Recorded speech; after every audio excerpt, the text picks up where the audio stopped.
Tampa Bay's #1 rated late news. This is 10 News at 11. Do you believe in miracles? The Rays do the impossible and tie the game. We'll explain why they are not out of it yet.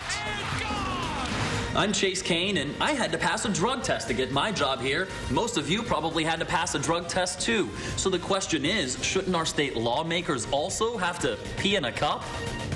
It's a multi-million-dollar business out there to, quote, say you've rescued something. And a 10 News investigation uncovers controversy and transparency issues at the Big Cat Reserve. Coming up on 10 News. It's a story about the Big Cat rescue that has people all fired up. The catch, it hasn't even aired yet, but it's about to. Find out why it's such a hot topic in just a few minutes.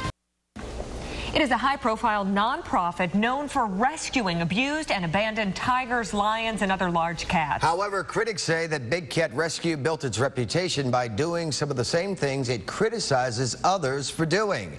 As 10 News investigator Mike Deason explains, while the organization says it is completely transparent, that does not appear to be the truth.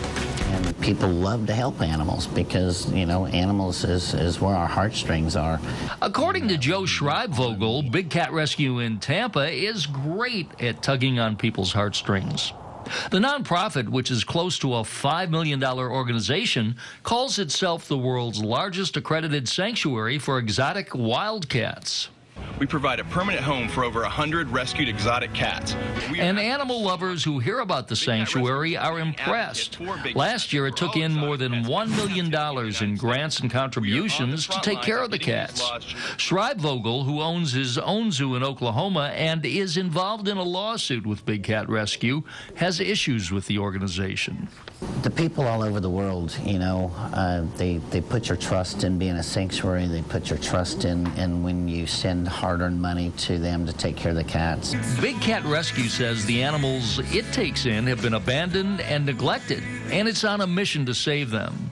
The only way to end the abuse, neglect, and abandonment is to end the trading and breeding of big cats. But Schreibvogel says that breeding and trading of animals is exactly what Big Cat Rescue did. My biggest concern is just the misrepresentation in the animal industry as far as a sanctuary gives us all a bad name. According to records we obtained from the United States Department of Agriculture, Schreibvogel is right. Up until 10 years ago, cat after cat at the sanctuary was either bought by or born at Big Cat Rescue.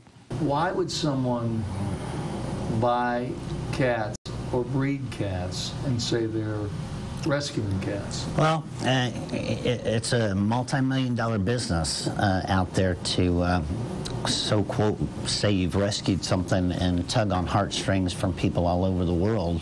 So it made perfect sense to me that these animals needed to be bred. CEO Carol Baskin wouldn't talk to us on camera, but in her own video and at the park, she admits she started out doing just that and says it wasn't all bad.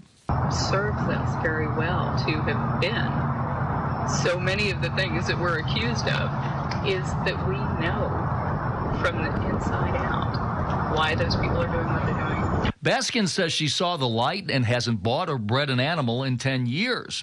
And while Big Cat Rescue says it's transparent, it refuses to be evaluated by the Better Business Bureau's standard for charity accountability. You know, when you first go, you're so excited, you know, to be so up close and personal with these magnificent, and they are magnificent animals, that you're really not paying attention to anything else that's going around.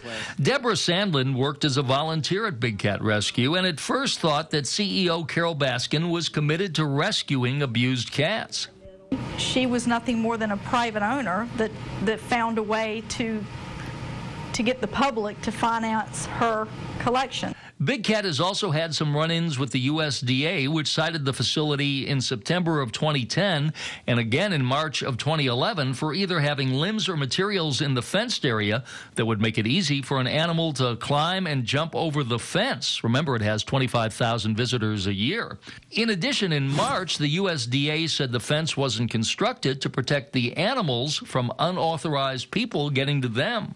But critics who call Baskin a master marketer say she often exaggerates what the organization does, how she acquired the cats, and the condition they were in before they came here to the sanctuary. They also say she often is caught in her own lies.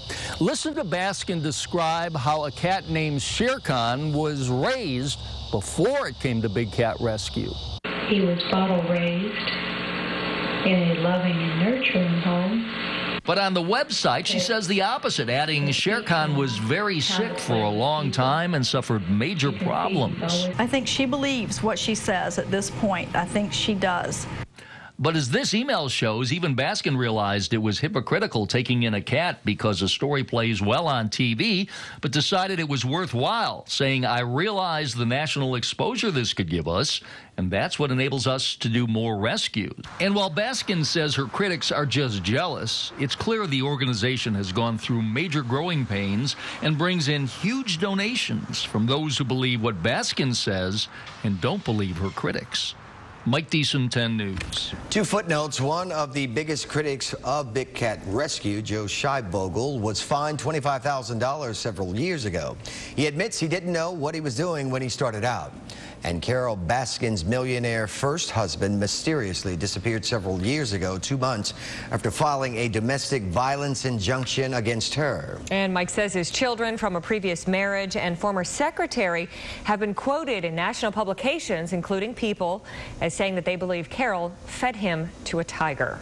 Now, to contact the investigators, you can email tips@WTSP.com, or you can pick up your phone and you can call 727-577-TIPS.